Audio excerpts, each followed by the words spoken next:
Alright, week 1 of the Overwatch League was a surprise, nonetheless.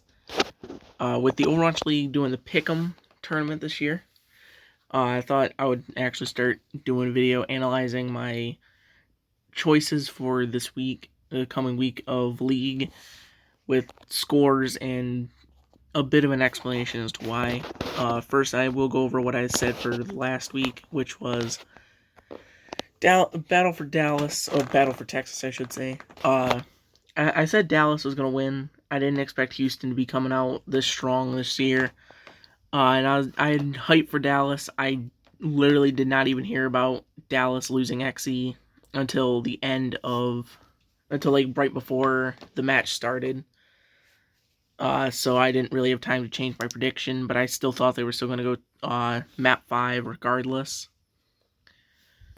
Then you had the Glads versus the Shock, which I actually got perfectly correct. The Glads are looking to be an exciting team for this year. However, I don't think that they were going to be close enough to beat the Shock. It just didn't seem like it would be a possibility. Shock's still looking absurdly strong. Even though they lost Moth to the Glads, they picked up FD God, the only support that was kind of there that would have been equal in skill to Moth. Then you have the Toronto Defiant and Vancouver Titans. At first I didn't have too much to say about Toronto. I wasn't too excited for them, even though they had Sato and Hisu and KDG. But I did think they were going to lose a map to the Titans. It was going to be a close affair for that map, but they pulled it through on a 3-0.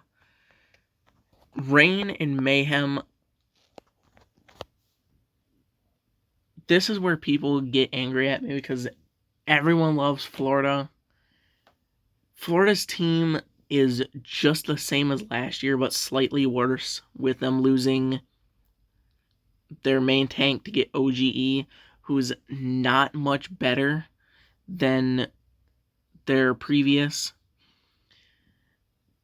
OG is a good tank, but he's not better. He's definitely not in the top echelon of main tanks, or just tanks in general. So I was expecting Rain to pick up the victory there in a close affair again, but it was pretty one-sided for the most part. And then Dallas and Glads, again, still had hype for Dallas, even though they actually yeah Dallas did win. Yeah, honestly, I should have actually I changed it at the last second because it's Dallas did not look good the previous day against Houston. And I should have just stuck with my gut and went with Dallas winning. Because I completely just perfectly flipped the scores as what it ended up being, 3-1. Sunday, the upset of the century. Houston almost 3-0ing the Shock and denying their reverse sweep. If anyone got this right at all, that is absurd, I'm going to be honest. Florida and Vancouver. I put my faith in Florida, and they ended up doing exactly what I thought Toronto was going to do. Lose a map to the Titans. And Toronto Rain, I thought it was going to be close fair still. It was still close, but not close enough. The Asia Pacific region. Charge, I don't know what happened to them in the postseason. They did many wrong things. Going 3-0 against the Dragons, still my hype team. Shanghai's going to take it, my personal choice. And they also lost 3-1 to the Dynasty. I'm hoping Charge can pick up the pace later on in the season, or even just next week. Valiant and the Hunters. I expected it to go that way. However, what I didn't expect was the 3-0 victory the Hunters got against the Dragons on on Sunday. I think that probably goes more out of nowhere than Houston Shock, because at least Shock took 2 maps off of Houston and brought them to the brink on map. What was it, 6? Because they drew the 1 map, I believe. Fusion Dynasty, with them losing some of their biggest players in Sato and Hisu and Ivy, having their only other DPS being EQO and Carpe, I'm not a fan of not Carpe. I love Carpe. I'm not a fan of EQO, and the fact that they also only had Paco and Mono to be their tanks. It was a massive downgrade from last season. They picked up a new tank line, which was nice. And then they also lost Funny Astro due to the Visa issues, as well as Shockwave to the Visa issues. So I didn't have faith in them. However, obviously it's Valiant. Valiant's gonna suck this year. 3-0, that was an easy choice, but honestly, I expected them to lose against the Dynasty. But then again, Dynasty is the most inconsistent team of the league. So now moving on to week 2. Paris and Vancouver. I have them going 3-2 with Vancouver going over, because I don't know, it's just Paris is just kind of like a mash of like a couple decent players and then a bunch of rookies off of contenders. Paris pulled a Vancouver, got rid of their fantastic roster, probably one of the best rosters that we've seen in a long time, and picked up a bunch of garbage, just like Vancouver did.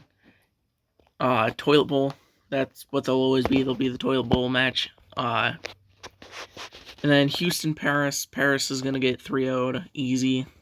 I don't think I really need to explain that one. Gladiators and Spitfire. I'm hyped for the Hurricane here to go against Glads, because I'm pulling for London to be a close one this year. So Glads looking okay, not the best, not the worst. But I'm excited to see that if London can pull through. However, I don't think Boston will. I'm still excited for Boston. I think Boston's going to do well this year, but I don't think they're going to be well enough to beat the Gladiators. Justice and Fuel. The big feud at the end of last year comes back, and Justice is just looking too good this year compared to Dallas, especially with them losing Exy. If they don't get a hit scan before then, I don't see Dallas doing all that well, or at least being that consistent of a good team. And then for my Sunday picks, Houston and London. I'm pulling for London, but I don't think with Houston right now, Houston is on a rampage.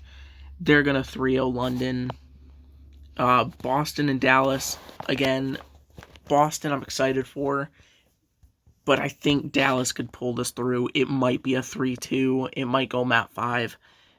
It could even be a 3-0 in one way or another. We'll just have to wait and see. Justice in Vancouver. Easy 3-0 for Justice. I don't see it going any other way. Maybe a 3-1, but I hardly doubt it. APAC again. The Hunters against the Excelsior. I'm saying 3-1 because Chengdu is going to be this team where they're going to be able to beat Shanghai, but they're also going to be close matches with everyone else. They're looking to be an exciting team this year. Spark and Nixel on Sunday. I'm again seeing it as a 3-0, but this time in the favor of Nixel. Spark is looking okay. I